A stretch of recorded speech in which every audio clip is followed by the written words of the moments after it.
হচ্ছে অ্যাক্টিভ উপাদান পেসিভ উপাদান কোনগুলো resistor ampere thermistor capacitor inductor switch আচ্ছা সুন্দর, খুব দ্রুত আমাদের পার্টিসিপেন্ট গুলো বাড়ছে স্টুডেন্ট। আচ্ছা আমরা এখন কথা শুরু করি। তো আমরা স্টুডেন্ট দেখতে পাচ্ছ নিশ্চয়ই এবং কথা শুনতে পাচ্ছ, তাই তো? একটু রেসপন্স করো। আচ্ছা ঠিক আছে, ওকে। দেখো আর এর মান দেওয়া থাকলে আমরা সরাসরি এ বলছি এ সমান পাই স্কয়ার, তাই না? কি বলছি, আর এর মান যদি দেওয়া থাকে সেই ক্ষেত্রে আর সরি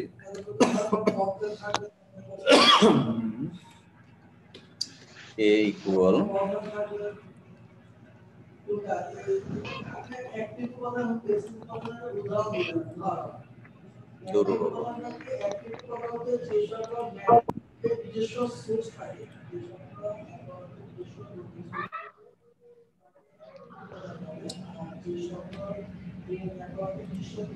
এভাবে টাইপ করে লিখতে গেলে অনেক সময় নষ্ট হয়, আমার বিরক্ত লাগে। আসলে সিস্টেমটা এটা নয়, সিস্টেমটা হওয়া উচিত যে আমি লিখবো হাতেই, তোমরা দেখতে পারবে।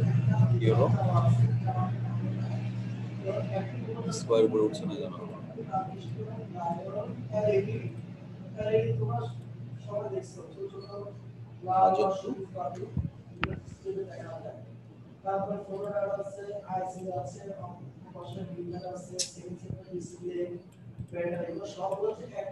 কি হলো, প্রবলেম হচ্ছে? আরে স্কয়ার টু মাথার উপর উঠছে না।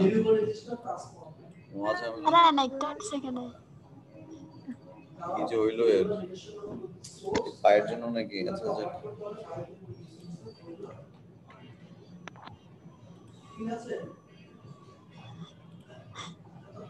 বুঝতে পারতেছি তো, সমস্যা নাই। এটাই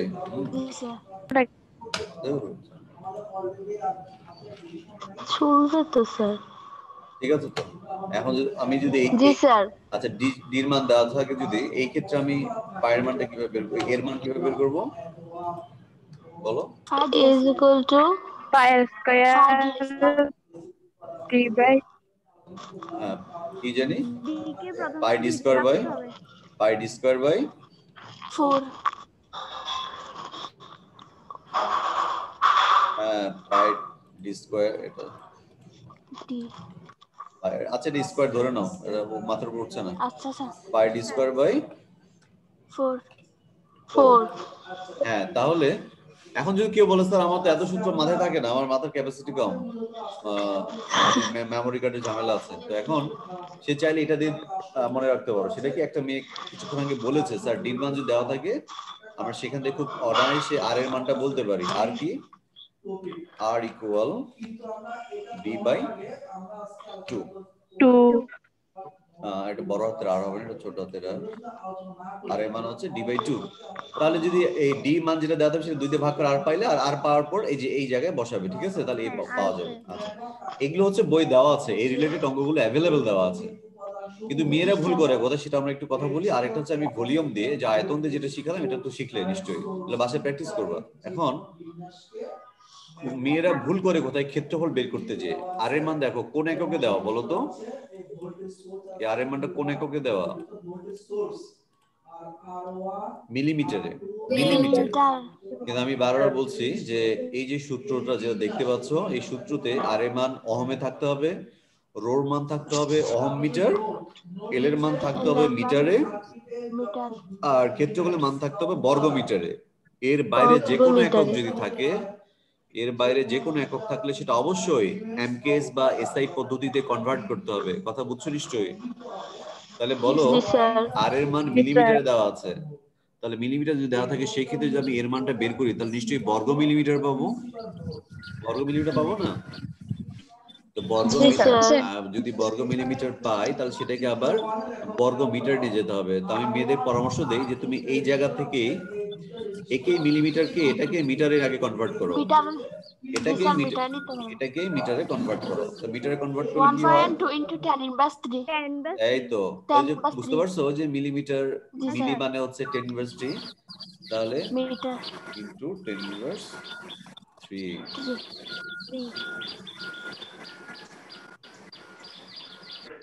আচ্ছা যাকে এভাবে দিই 10⁻³ আচ্ছা তাই তো লিখলাম না আর কি। হ্যাঁ তো লিখা আচ্ছা -3 কি রে বাবা, এইভাবে আছে ঝামেলা আছে। r এর মান 1.10 ইনভার্স 3, তাহলে এককটা কি লিখবো? একক কি দিব? মিটার। মিটার। হ্যাঁ, তাহলে এটা বের করার পর এর মানটা বসাইলে বর্গ মিটারে পাওয়া যাবে। ঠিক আছে? তো এগুলো যদি সেন্টিমিটার যদি থাকতো, সেন্টিমিটার, তাহলে কি হতো? সেন্টিমিটার তাহলে কি হতো বলো? সেন্টিমিটার থাকলে tan inverse 4 centimetre square metre square 2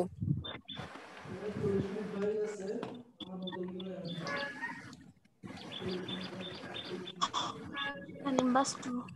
এটা হতো না? 0. জি স্যার, এটাই হতো। মিটার আর স্কয়ার। আর এই জায়গায় কি দিতাম? মিটার, সরি মিটার, না মিটার স্কয়ার দেওয়া যাবে না, অনলি মিটার। যখন এই মানটা যখন এখানে বসাবে তখন যে আর এর উপর স্কয়ার আছে, যে যার কারণে এটা মিটার স্কয়ার হয়ে যাবে, কথা বুঝছো? আর অবশ্যই জি স্যার। পায়ের মানটা 3.14160 দিবে, 22/7 বা এগুলো দেওয়ার দরকার নেই। তো আশা করি এইভাবে অঙ্কগুলো করবে। আমি মনে হয় বই একটা কোনো অঙ্ক বাদ নেই যেটা তোমরা বুঝবে না। কিছু কিছু অঙ্ক দুটা পরিবাহী তারকে কম্পেয়ার করে রেজিস্ট্যান্স বের করতে বলছে, এরকম আছে। তোমাদের যারা বই আছে একটু দয়া করে বইটা বের করো। যখন দুইটা পরিবাহী তারের সাথে কম্পেয়ার করে, যেমন 24 নাম্বার অঙ্ক, উদাহরণ 24, দেখো তো আছে কিনা বই। উদাহরণ 24, আমার এখানে পৃষ্ঠা 52 দেওয়া আছে, তোমাদের অথবা 56 এরকম কোনো পেজ। 49। আচ্ছা, 49 পৃষ্ঠায় উদাহরণ 24 দেখো, 24। এখানে দেখতে পাচ্ছ নিশ্চয়ই যে দুইটা তার কম্পেয়ার করে বলছে, দুইটা তার। স্যার কোশ্চেন একটু বললে ভালো হতো। এটা বুঝলে প্রশ্ন? নোট আচ্ছা একটু পড়লে ঠিক আছে, আমি বলি। দেখো 1 মিটার দৈর্ঘ্য বিশিষ্ট একটি তারের রোধ 3 ওহম, মিলছে? 1 মিটার দীর্ঘ বিশিষ্ট তারের রোধ 3 মিটার 3 ওহম। না স্যার। তাহলে একটু খুঁজে দেখো তো, কাছাকাছি থাকতে পারে। দেখো একই পদার্থের অপর একটি তারের রোধ কত হবে যদি এর দৈর্ঘ্য প্রথমটির দ্বিগুণ এবং প্রস্থের 3 গুণ হয়? একটু খুঁজে দেখো, ওই আশপাশে আছে।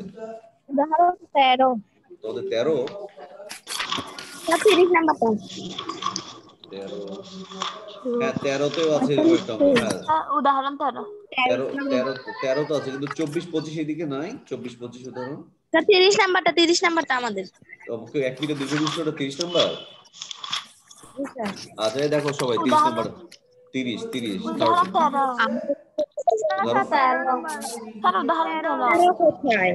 ধরো। যেটা বলছেন 45 পৃষ্ঠা। আচ্ছা উদাহরণ 30টা দেখো না, 30 উদাহরণ কে জায়গায় 30 বলবো, দেখো তো। না স্যার, ওখানে 4 ওহম দেওয়া আছে। এখানে আছে 30 নাম্বারটা হচ্ছে যে একটি তারের রোধ 4 ওহম, একই পদার্থের অপর একটি তারের দৈর্ঘ্য ও ব্যাস যথাক্রমে প্রথমটির দ্বিগুণ হলে দ্বিতীয় তারের রোধ কত বের করো। ও আচ্ছা, ওইটা না। যাক গে, 13 নাম্বারটা হচ্ছে যে 1 মিটার দৈর্ঘ্য বিশিষ্ট একটি তারের রোধ 3 ওহম, একই পদার্থ অপর একটি তারের রোধ কত হবে যদি এর দৈর্ঘ্য প্রতিটি দ্বিগুণ এবং প্রস্থের 3 গুণ হয়? হ্যাঁ ঠিক আছে, এই অঙ্কটা 13 13 13 ঠিক আছে। কত পৃষ্ঠা বলো তো, কত পৃষ্ঠা? 45 পৃষ্ঠা। ঠিক আছে, ওকে ওকে, 45 পৃষ্ঠা। এই ধরনের অঙ্কগুলোতে কি হয় জানো, দুটো তারের আর এর সূত্র দুটো দিয়ে 1 নম্বর সমীকরণকে 2 নম্বর সমীকরণ ভাগ দিয়ে অঙ্কগুলো করতে হয়। এই অঙ্কগুলো একটু গতানুগতিক না, একটু ব্যতিক্রম। আমার মনে হয় দেখলেও বুঝবে, না বুঝলে আমি অথবা আগামী নেক্সট ক্লাসে নতুন চ্যাপ্টার শুরু করার আগে এটা নিয়ে একটু কথা বলবো। হ্যাঁ, যাই হোক, আমাদের ক্লাস মোটামুটি এখানেই শেষ হচ্ছে। তারপর একটু ফিডব্যাক নেই। এখন 48 বাজে, একটু পরে আমরা শেষ করবো এবং সঙ্গে সঙ্গে আয়ন করিম স্যারের ক্লাস তোমরা ঢুকবে। এখন আমি যেটা বলছি সেটা হচ্ছে যে এই R equal to rho L by A, এই ধরনের অঙ্কনে আর কারো কোনো প্রশ্ন আছে কিনা, কথা আছে কিনা?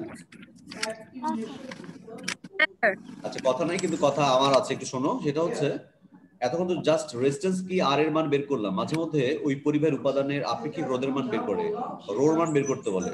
তো রোর মান ব্যাপারে তোমরা অবশ্যই সচেতন হবে। অনেক স্টুডেন্টরা পরীক্ষার খাতা ইচ্ছে মতো মানগুলো লেখে, কিভাবে জানি না।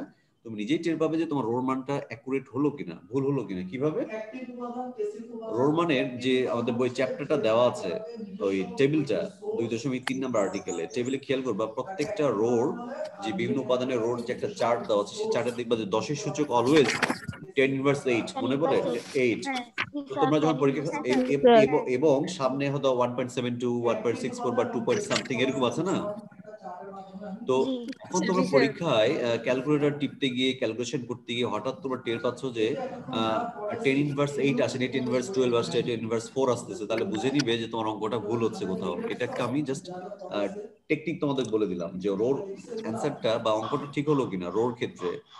অবশ্যই বুঝবে যে tan ইনভার্স 8 এই সূচকের টার্মটা আসবে, কথা বুঝছো? এগুলো একটু মাথায় রেখো। তো ঠিক আছে, আজকে এই পর্যন্তই। আর যারা, আমি কিন্তু ইউটিউবে বিগত ক্লাসগুলো ইউটিউবে দিয়ে দিয়েছি, একটু নিজেরা যারা ক্লাসগুলো মিস করেছো দয়া করে দেখে নিও। আর খুব দুর্ভাগ্য, গত ক্লাসটা খুব ভালো সুন্দর একটা ক্লাস ছিল 80 মিনিটের, কিন্তু দুঃখের বিষয় আমি রেকর্ডিংটা অন করতে ভুলে গেছি, রেকর্ড হয়নি গত ক্লাসটা। তো এই জন্য মাঝে মধ্যে ব্যাকআপ হিসেবে তোমরা মোবাইল স্ক্রিন রেকর্ডারতে একটু রেকর্ড করে রাখতে পারো, ব্যাকআপ হিসেবে যদি কেউ পারো আর কি। আমি যদি এনশিওর করি যে হ্যাঁ আমাদের গত ক্লাসটা আছে, তারপর ডিলিট করে দিও। খুব দুঃখ লাগছে যে গতকালকে আমরা অনেক সুন্দর ক্লাস